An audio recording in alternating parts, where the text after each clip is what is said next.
What's up, guys? This is Ethan from E8 Football, and today I'm going to review what has happened across all the leagues and give you what I think and give you how I predict the next few matches are going to happen, or what outcome they'll be. So let's begin. We're going to start with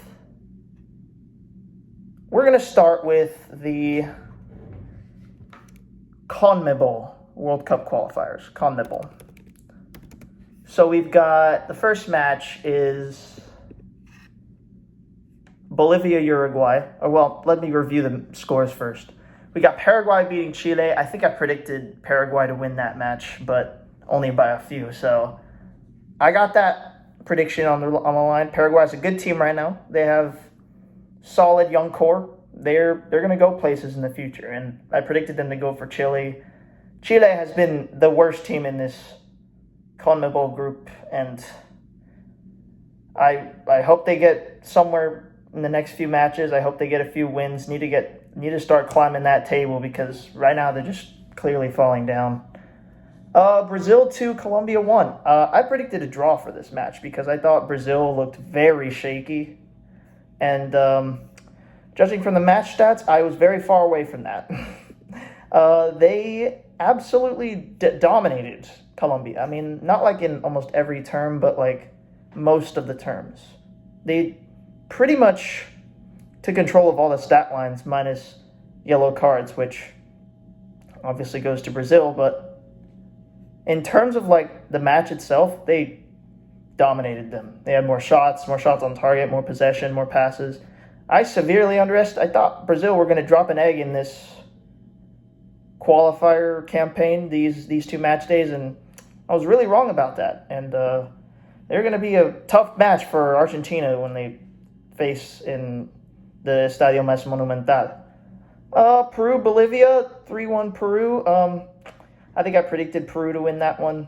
I said that they needed to win so they could scale the table, and that is exactly what they're doing.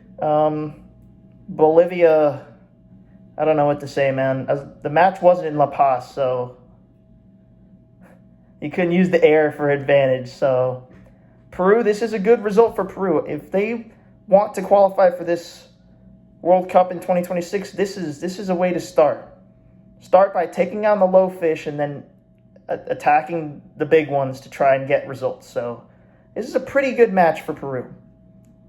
I thought it was going to be closer. I thought it was going to be more 2-1 Peru, but Peru steered it away, did so much better than I thought. Now we move on to Ecuador, Venezuela, 2-1 Ecuador. The match was not even close. This was Ecuador all the way, my friends. Ecuador dominated almost everything. They got 2 goals. They should have gotten more. And Ecuador is probably the second best team in CONMEBOL right now. And let me just say, it's looking like they're going to be potential dark horses for this World Cup if you guys want to follow them. So Ecuador, you guys got your hopes high. I think they started with like -3 because of like some scandal at the beginning. So for them to go from -3 all the way to a 2-1 to get second, that is mind-blowing. And for Venezuela, at first Venezuela looked like they were like doing very good. They were like 4th in like the whole league, and then they've fallen off hard. I don't know what's happened to them, but they need to start picking things up before they start going way too far down, before it's unattainable to go back to the top. So now we've got Uruguay, Argentina.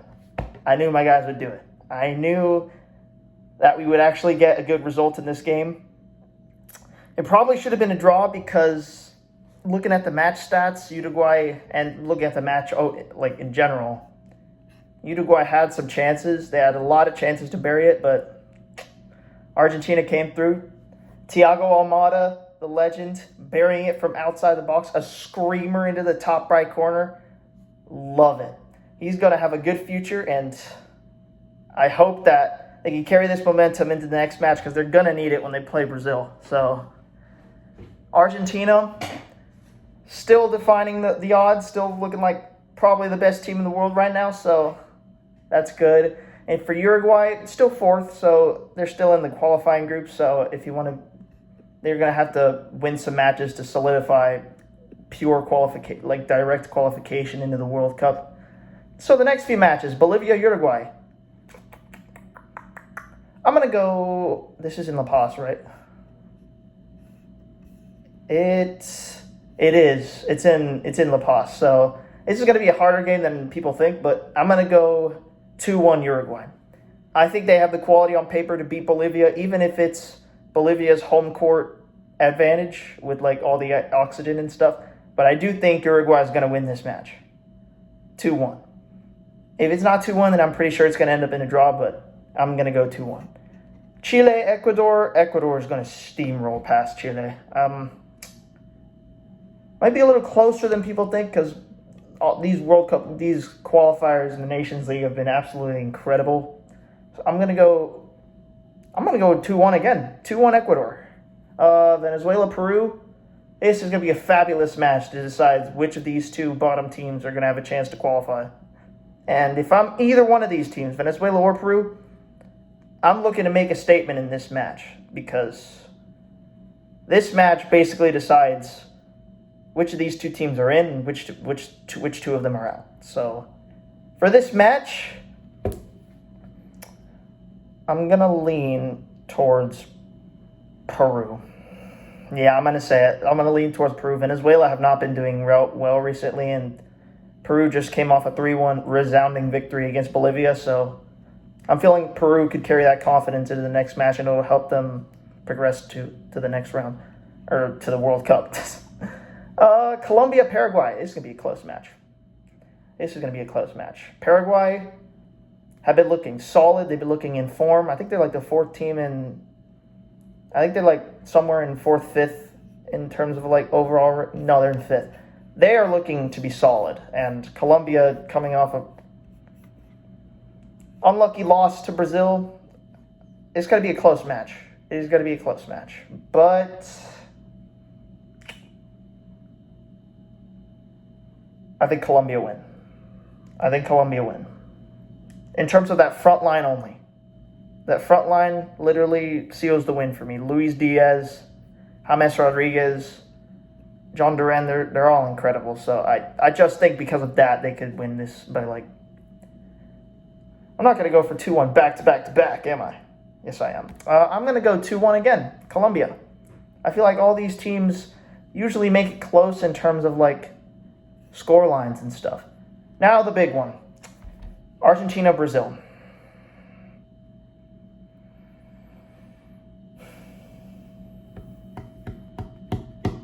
This match is gonna have a bunch of everything. Reds, yellows, challenges, penalties. This match is gonna have it all. Who do I edge it towards though? I do love Argentina, but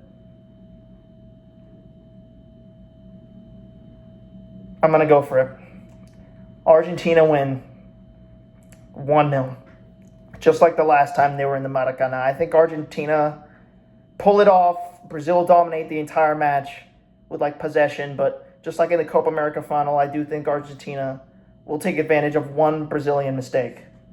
Marquinhos' error in the back and Argentina get through. So that's what I'm thinking for that one.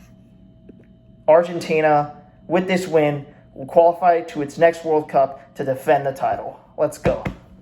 All right, now we go to CONCACAF Nations League. And the match is going on right now, so yeah, I don't guess I could say nothing for that. I can go for the final, though. So I predict Mexico to win this one 3-1. Mexico is a better team than Panama, I think. Although Panama did play well against the USA, I'm going to go Mexico 3-1. Canada, USA, I don't care about that match. The US has already disappointed me enough, so couldn't care less, you know. So, yeah, I do predict Mexico to win. Now we go to Europe. Nations League. I was really upset that one of my teams lost. Germany, Italy. I knew Germany was going to win, but not this close. Honestly, Italy had me a little nervy near the end. That last-minute penalty. I honestly knew that Germany was going to win, but I did not think it was going to be this close. I at least got that one right. Portugal, Denmark. Portugal were looking shaky as crap in this game. Both games, actually.